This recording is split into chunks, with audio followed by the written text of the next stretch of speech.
Hello बच्चों, स्वागत है आपका पीसीएम बाय समित के इस नए लेक्चर में। आज हम लोग पढ़ेंगे 11th क्लास की केमिस्ट्री और अपना सेकंड लेसन जो है स्टार्ट करेंगे, जिसका नाम है परमाणु संरचना, एटॉमिक स्ट्रक्चर। तो सबसे पहले हमको समझना है कि परमाणु क्या होता है। तो देखिए, परमाणु जिसको हम लोग बोलते हैं इंग्लिश में एटम, बहुत छोटी चीज से जो है समझना है। एटम का मतलब होता है, ये लैटिन भाषा का शब्द है।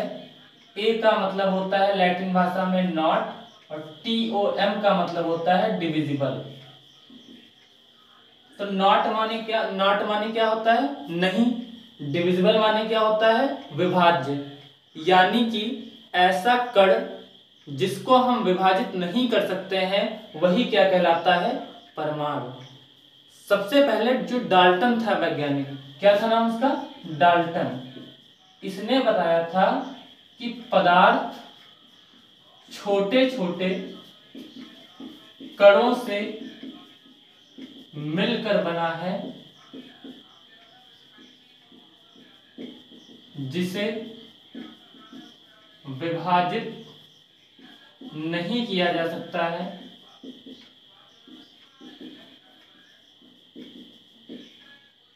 परमाणु कहलाता है। तो सबसे पहले वैज्ञानिक जो था डाल्टन, उसने बताया कि कोई भी पदार्थ छोटे छोटे कणों से मिलकर के बना है, जिनको हम विभाजित नहीं कर सकते हैं, उन्हीं को क्या बोल दिया, परमाणु बोल दिया। सबके दिमाग में ये बात बैठ गई कि परमाणु जो है अविभाज्य कण है, जिसको हम लोग विभाजित नहीं कर सकते हैं। लेकिन धीरे धीरे जब समय बीतता गया तो एक नई जानकारी पता चली। क्या पता चली कि परमाणु भी 3 कणों से मिलकर के बना हुआ है। परमाणु 3 कणों से मिलकर के बना हुआ है, और उन कणों का नाम दिया गया इलेक्ट्रॉन, प्रोटॉन और न्यूट्रॉन। क्या बताया गया कि परमाणु जो है वो 3 कणों से मिलकर के बना हुआ है, इलेक्ट्रॉन, प्रोटॉन और न्यूट्रॉन। जबकि डाल्टन ने क्या बताया था, डाल्टन ने यह बताया था कि परमाणु अविभाज्य कण है, और लैटिन भाषा भी यही कहती है। ए का मतलब नॉट होता है, TOM का मतलब डिविजिबल होता है, यानी जिसको हम विभाजित नहीं कर सकते। लेकिन जैसे जैसे जानकारियां आगे बढ़ी, वैज्ञानिक नए नए आए, उन्होंने क्या बताया कि परमाणु भी 3 कणों से मिलकर के बना है, जिनको हम बोलते हैं इलेक्ट्रॉन, प्रोटॉन और न्यूट्रॉन। और क्या जानकारी मिली, इनमें से ये पता चला कि जो इलेक्ट्रॉन और प्रोटॉन, ये जो कण हैं वो आवेशित हैं, जबकि जो न्यूट्रॉन है वो आवेशित नहीं है, यानी उस पर कोई भी चार्ज नहीं है, वो क्या है, उदासीन कण है। इलेक्ट्रॉन पे जो आवेश होता है वो होता है माइनस का 1.6 इंटू 10 की पावर -19 कूलम। प्रोटॉन पे आवेश होता है प्लस का 1.6 इंटू 10 की पावर 19 कूलम, और न्यूट्रॉन पे आवेश कितना होता है, 0, यानी न्यूट्रॉन क्या है, उदासीन कण है। तो परमाणु जिन 3 पदार्थों से मिलकर बना है, इलेक्ट्रॉन, प्रोटॉन और न्यूट्रॉन, अगर हम उनके बारे में जानकारी इकट्ठा करें तो इलेक्ट्रॉन क्या है, ऋणावेशित कण है। क्यों, इस पर जो है ऋणात्मक आवेश है, माइनस आगे आपको दिख रहा होगा। प्रोटॉन क्या है, धनावेशित कण है। क्यों, क्योंकि इसका जो हमने आवेश लिखा हुआ है, इसके सामने आपको क्या दिख रहा है, प्लस दिख रहा है। और न्यूट्रॉन कैसा है, उदासीन कण है। क्यों, क्योंकि इस पे आवेश कितना है, इस पे आवेश है आपका 0। और इनके बारे में जानकारी प्राप्त करते हैं। तो इलेक्ट्रॉन की खोज जो की थी वो की थी आपकी थॉमसन ने। प्रोटॉन की जो खोज की थी वो की थी रदरफोर्ड ने। कहीं कहीं जो है इसमें आपका जो है प्रोटॉन में चैडविक, और न्यूट्रॉन की खोज की थी चैडविक ने। कहीं कहीं पे प्रोटॉन की खोज में गोल्डस्टीन का भी नाम आया है, लेकिन अधिकतर बुकों में आपको इलेक्ट्रॉन के खोजकर्ता थॉमसन, प्रोटॉन के खोजकर्ता रदरफोर्ड और न्यूट्रॉन के खोजकर्ता चैडविक मिलेंगे। इनको याद करने की ट्रिक भी हम पढ़ सकते हैं कि इमिट पर नाज, ईंट पर नाच, ये इनके खोजकर्ता याद करने की ट्रिक है। ई मतलब इलेक्ट्रॉन, टा मतलब थॉमसन, यानी इलेक्ट्रॉन की खोज किसने की? थॉमसन ने की। प्रोटॉन की खोज किसने की? रदरफोर्ड ने की। ना मतलब न्यूट्रॉन और चा मतलब चैडविक, तो न्यूट्रॉन की खोज किसने की?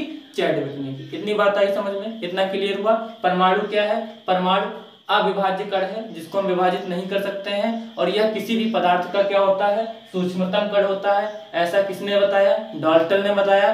फिर क्या हुआ? धीरे धीरे नए नए खोजकर्ता है, उन्होंने फिर बताया कि परमाणु 3 कणों से मिलकर के बना हुआ है, जिनको हम इलेक्ट्रॉन, प्रोटॉन और न्यूट्रॉन कहते हैं। इलेक्ट्रॉन ऋणावेशित कण है, प्रोटॉन धनावेशित है, न्यूट्रॉन कैसा है? उदासीन है। फिर इलेक्ट्रॉन की खोज थॉमसन ने, प्रोटॉन की खोज रदरफोर्ड ने, और न्यूट्रॉन की खोज किसने की? चैडविक ने। अभी तक हमने इतना सीखा है। अभी तक कोई दिक्कत हो तो जो है आप बताइएगा कमेंट बॉक्स में। अब जो 3 कणों से प्रोटॉन, जो परमाणु है वो हमारा मिलके जो है बना हुआ है। अब इन कणों की व्यवस्था कैसी है? जैसे आपका एक क्लास है, उसमें विद्यार्थी हैं, लड़के हैं, लड़कियां हैं, टीचर है। अब पूरा क्लास जो है उसमें किधर लड़के बैठे हुए हैं, किधर लड़कियां बैठी हुई हैं, टीचर की कुर्सी कहाँ पे पड़ती है, तो इसका एक निश्चित क्रम होता है कि लड़के इस रो में बैठेंगे, लड़कियां इस रो में बैठेंगी, टीचर सामने बैठेगा। तो इलेक्ट्रॉन, प्रोटॉन, न्यूट्रॉन परमाणु को कैसे बना रहे हैं ये हमको सीखना है। तो इसके लिए विभिन्न वैज्ञानिकों ने अपने विभिन्न तर्क दिए, जो परमाणु मॉडल के नाम से फेमस हुए। तो किस किस वैज्ञानिक ने परमाणु मॉडल दिया? तो पहला हमको जो परमाणु मॉडल पढ़ना है वो हमको पढ़ना है थॉमसन का परमाणु मॉडल। एक चीज आप और समझ लीजिए, परमाणु मॉडल तो बहुत सारे वैज्ञानिकों ने दिए हैं, लेकिन हम वो पढ़ाएंगे आपको जो आपके सिलेबस में दिए गए हैं। तो पहला किसने परमाणु मॉडल दिया? थॉमसन ने। दूसरा हमको परमाणु मॉडल पढ़ना है रदरफोर्ड का।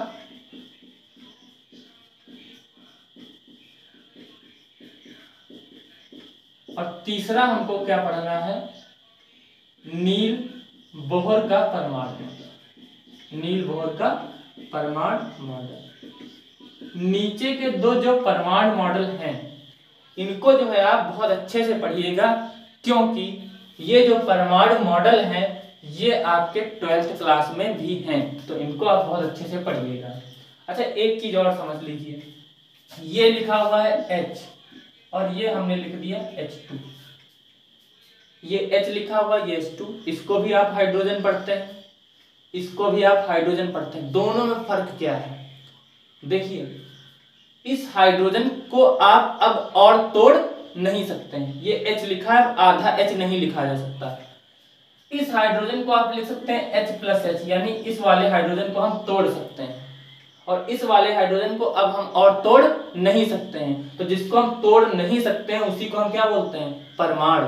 तो अगर हाइड्रोजन केवल H लिखा है यानी वो हाइड्रोजन का एक परमाणु है, अगर H2 लिखा हुआ है यानी वो हाइड्रोजन का एक अणु है। तो एग्जामिनर कभी कभी इस प्रकार का प्रश्न पूछ लेता है कि H और H2 में क्या फर्क है। इसी तरह पूछ सकता है कि Cl और Cl2 में क्या फर्क है। तो ये क्या है? क्लोरीन का अणु है, ये क्लोरीन का परमाणु है, और ये क्या है? क्लोरीन का अणु है। इतनी बात समझ में आई?